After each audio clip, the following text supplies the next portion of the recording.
NC State in Charlotte. Is that what I'm reading? Yep. So, Hell yeah. well, great game, terrible site. I mean, why are we playing neutral site games in the year 2024 that are not the world's largest outdoor cocktail party and the Cotton Bowl, right? Yeah. Red River Shootout. Those I they're mean, grandfathered in. I'm okay with that. That's fine.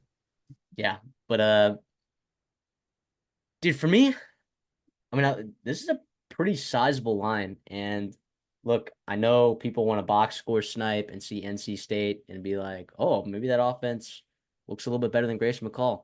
They were struggling to win that football game until late.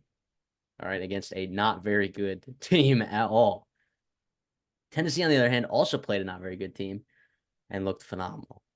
All right.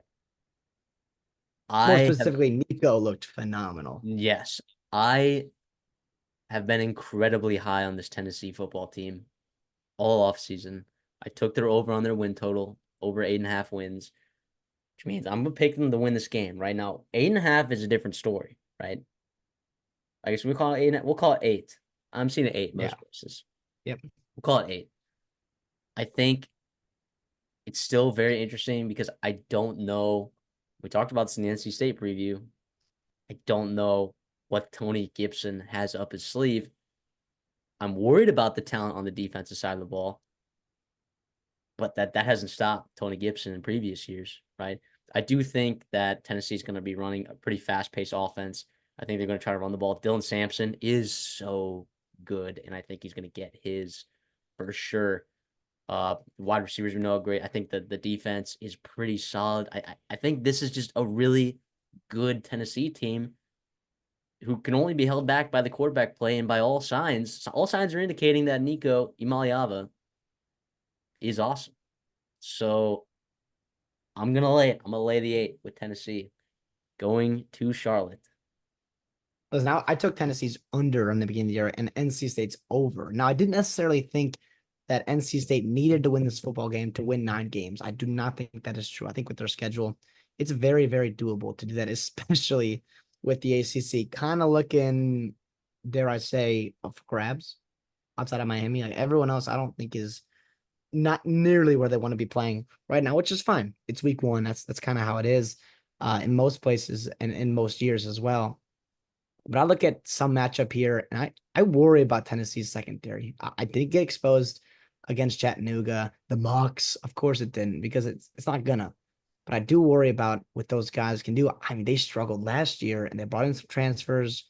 You know, Ricky Gibson, they're getting in there. You know, I worry. I worry because I like the wide receivers for NC State.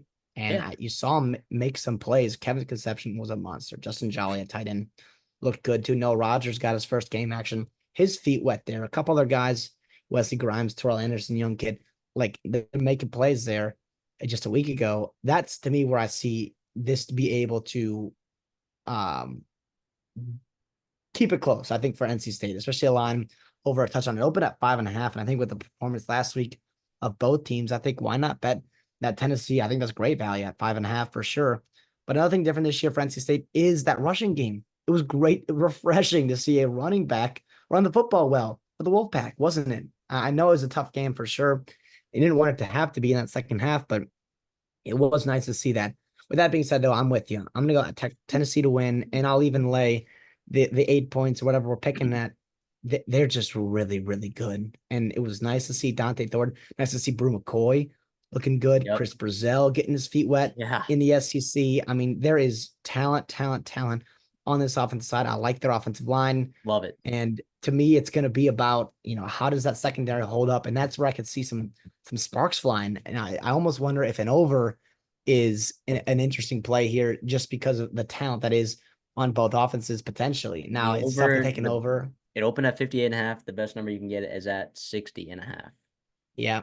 And that's a key number, isn't it? Uh, 61. yeah, well, yeah, 61. Yeah, if you want the over, yeah. Yeah. So I don't know. It's interesting, but also it's tough to take the over in a Tony Gibson team. So who knows? Well, But both Tony White and Tony Gibson teams. exactly.